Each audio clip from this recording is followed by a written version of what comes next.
What is journal. Journal क्या होता है, क्यों बनाया जाता है, कैसे बनाया जाता है, ये आज हम देखेंगे जी। आपकी बुक का पेज नंबर शायद 61 हो, मेरे पास जो है उसका पेज नंबर 61 ही है।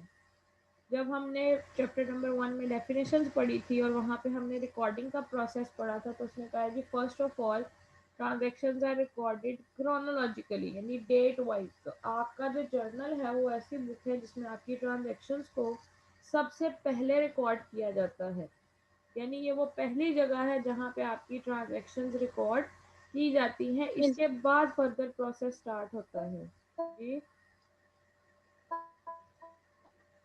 आ रही है।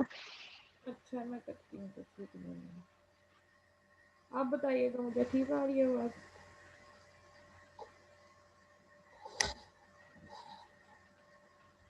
अब आ रही है आवाज़? नो में सभी फिर बेटा आपके नेटवर्क में कोई प्रॉब्लम होगा। करना। ओके, अब आ रही है। ठीक है, मैं ये कह रही थी कि जर्नल आपकी ऐसी बुक है या वो फर्स्ट पॉइंट है जहाँ पे आपकी ट्रांजैक्शन जाके सबसे पहले रिकॉर्ड की जाती है। अब उसमें डेफिनेशन में या पूरा जो उसने पेज दिया हुआ है, उसने कहा है जी journal is the first phase of accounting cycle. जैसे ही ट्रांजैक्शन हो गई है, कोई लेन देन हो गया है, जहाँ उसे सबसे पहले रिकॉर्ड होना है, वो पहली स्टेज क्या है आपका जर्नल। उसके बाद जाती हैं आपकी ट्रांजैक्शन लेजर में। अब नीचे अगर पढ़ते जाएं तो उसने कहा है कि first stage is journal, second stage is ledger, the flow of accounting information from the time of a transaction takes place to its recording in its general may be illustrated as follows। उसने भी एक cycle बना के दी हुई है जी कि business transaction हुई है, फिर डॉक्यूमेंट प्रिपेयर की गई है, उसकी जर्नल में एंट्री और उसके बाद लेजर में एंट्री हुई। अब आ जाए जरा डेफिनेशन वाले जो आपका पैराग्राफ है उस पर। तो डेफिनेशन वाले पैराग्राफ में वो कहता है the word journal has been derived from the French word jour। jour means day, यानी आपके फ्रेंच में जर्नल को या जॉर के वर्ड से निकला है और उसका मतलब है जी डे यानी दिन। सोर्स जर्नल मीन्स डेली, यानी डेली ट्रांजेक्शन जिसमें रिकॉर्ड की जाएंगी वो बुक आपकी जर्नल कहलाती है। Transactions are recorded daily in journal and hence it has been named so. कहते हैं इसीलिए इसका नाम जर्नल रखा गया क्योंकि इसमें डेली बेसिस पे या क्रोनोलॉजिकल ऑर्डर डेट वाइज आपकी ट्रांजेक्शन रिकॉर्ड की जाती हैं। As soon as a transaction takes place its debit and credit aspects are analysed and first of all recorded chronologically in a book together with its short description। This book is known as journal। कल जब मैं इसका format बनाऊंगी और समझाऊंगी तब आपको ये पूरी डेफिनेशन ये जो पूरी कहानी वो सुना रहा है कि एक ऐसी बुक जिसमें आपकी डेली बेसिस पे ट्रांजैक्शन के डेबिट एंड क्रेडिट इफेक्ट्स को रिकॉर्ड किया जाता है with a small description. Description का मतलब होता है जी थोड़ा सा उसका बता देना कि ये ट्रांजैक्शन क्या हुई थी, आपने कैश इन्वेस्ट किया है, चीज़ें परचेज की हैं या क्या किया है।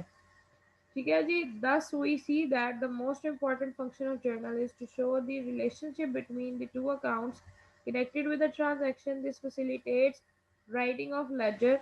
वॉल्टर जो ग्राइजन है वो कहता है जी rightly describe the book as simply assistant to laser.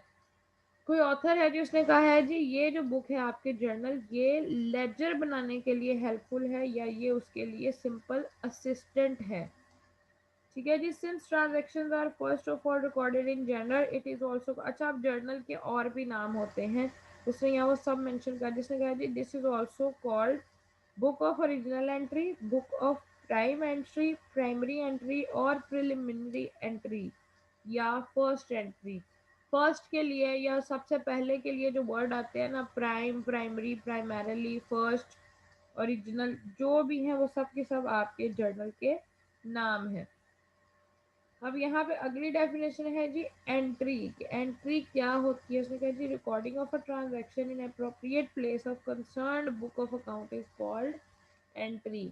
जब आप कैश को कैश में जाके रिकॉर्ड कर रहे हैं, कैपिटल को कैपिटल में ना जाके रिकॉर्ड कर रहे हैं, यानी प्रॉपर एस्पेक्ट्स देख रहे हैं फॉर ट्रांजैक्शन, तो उन प्रॉपर एस्पेक्ट्स को या प्लेसेस को जो आप रिकॉर्ड कर रहे हैं वो आपकी एक एंट्री कहलाती है। ये एंट्रीज ही आपने करनी है जी आपके जर्नल में। उसके बाद वो जर्नल एंट्री क्या कहता है जी, कहता है जी जब आपकी ट्रांजैक्शन जर्नल में रिकॉर्ड की जाएगी तो उसको जर्नल एंट्री कहते हैं या जर्नलाइजिंग कहते हैं। लेजर में जब कोई एंट्री रिकॉर्ड की जाएगी तो उसको लेजर एंट्री कहते हैं, और उस लेजर एंट्री को बाद में आपका पोस्टिंग भी कहा जाता है, यानी हम लेजर में चीज़ें पोस्ट कर रहे हैं। पोस्ट ऑफिस क्या काम करता है जी, आपकी एक चीज़ को या आपके एक लेटर को एक जगह से दूसरी जगह ट्रांसफ़र करता है। इसी तरह आपके लेजर की जो पोस्टिंग है वो आपके जर्नल के बैलेंस को ट्रांसफ़र करती है लेजर्स में, और लेजर से आगे वो ट्रांसफ़र होते हैं ट्रायल बैलेंस में। अब नरेशन क्या है जी, नरेशन वो कहता है जी the subject matter of a transaction can be ascertained through the narration. Besides this, narration कहते हैं जी थोड़ी सी एक्सप्लेनेशन को। नरेट करना होता है किसी भी चीज़ के फुट नोट पे, यानी उसके नीचे कुछ थोड़ा सा लिख देना ब्रैकेट्स डाल के। इसी तरह आपने हर ट्रांजैक्शन के बाद उसकी नरेशन भी लिखनी है, और नरेशन में आप ये लिखेंगे जी कि वो एंट्री किस बिहाफ पे की गई है। आपकी चीज़ें परचेज हुई थी, सेल हुई थी, कोई और ट्रांजैक्शन हुई थी। अब कल का ये है जी, आई डोंट नो कि मैं कैसे ये भूल गई इनको आपका फॉर्मेट बनाना। मुझे ये था हम चैप्टर नंबर 3 की वो प्रॉब्लम डिस्कस कर लेंगे, बट मुश्किल था। इसीलिए अब कल हमारा इंशाल्लाह ताला ये होगा जी, जर्नल का फॉर्मेट पढ़ेंगे। उससे पहले हम वो डिस्कस कर लेंगे। कल आप लोग जल्दी आने की कोशिश कीजिएगा, आज आप लोग बहुत देर से आए हैं। तो पहले हम वो आपका okay question miss. Number 3 discuss कर लेंगे। क्वेश्चन नंबर 1 प्रॉब्लम जो आपका चैप्टर नंबर 3 का है, सॉरी, वो देख लेंगे। नहीं हुआ वो डिस्कस तो वो इस चैप्टर में आपके डिस्कस हो जाएगा, क्योंकि हमने उन्हीं के जर्नल और लेजर्स बनाने हैं। ठीक है जी, सेम वही क्वेश्चन होंगे और उन्हीं के डेबिट एंड क्रेडिट देखने हैं। कल असल में आप लोग ये देखेंगे जी कि जर्नल बनाना कैसे है, जर्नल में कौन कौन से एलिमेंट्स होते हैं, मतलब कौन कौन से कॉलम है। जिस तरह आपके अकाउंटिंग इक्वेशन में था, पहला डेट का कॉलम बनाना है, फिर एसेट्स का बनाना है, और फिर साथ में लाइबिलिटीज़ के कॉलम बनाने हैं। और जो उसके फॉर्मेट्स होते हैं, मैंने हमेशा कहा जी उनके 2 नंबर अलहदा से होते हैं कि आपने ऊपर कैसे लिखना है। इसीलिए आपने हर अकाउंट का याद रखना है कि उसका फॉर्मेट क्या है। अगर आपका फॉर्मेट गलत हुआ तो आपके 2 नंबर ऑटोमेटिकली कट देंगे जी। इन डेफिनेशन में किसी को कोई इशू